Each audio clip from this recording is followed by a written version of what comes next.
Hi, I'm Terry, Fund Manager for the Passive Portfolio range here at AJ Bell, and I'm here to run you through the events of the third quarter of 2020 and show how they affected the performance of the AJ Bell funds.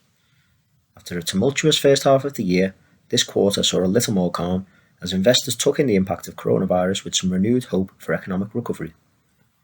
Global stock and bond markets were positive when measured in their own local currencies, with UK stocks and UK government bonds being notable laggards when compared to their international peers.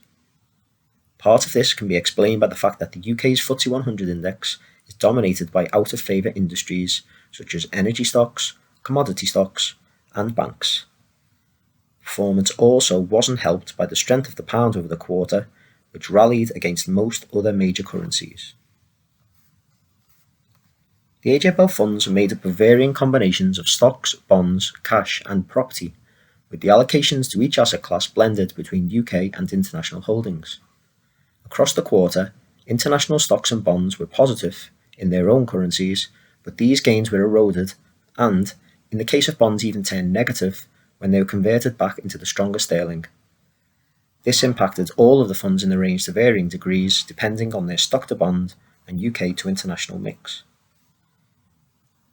In the fund's portfolios, we made a change this quarter to the product which we use for our property exposure.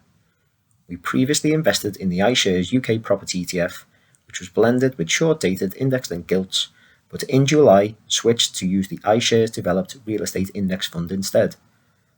Although the new product is international in scope, rather than a purely UK-focused fund, it does hedge its sterling exposure, meaning that the return characteristics should be similar. It's also a cheaper fund and offers further diversification.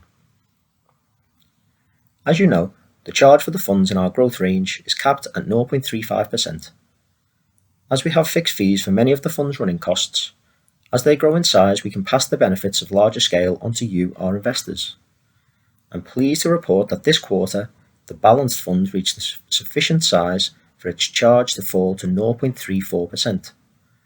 This makes it the first fund in our range to fall below the cap, demonstrating our commitment to delivering better and better value for our investors as our funds grow in size. We hope to be able to update you about charge reductions for other funds in the near future. Although markets were calmer in Q3 than they were in the first half of the year, the team are aware that global economies are not yet out of the woods and the coronavirus pandemic remains a headwind as we move into Q4.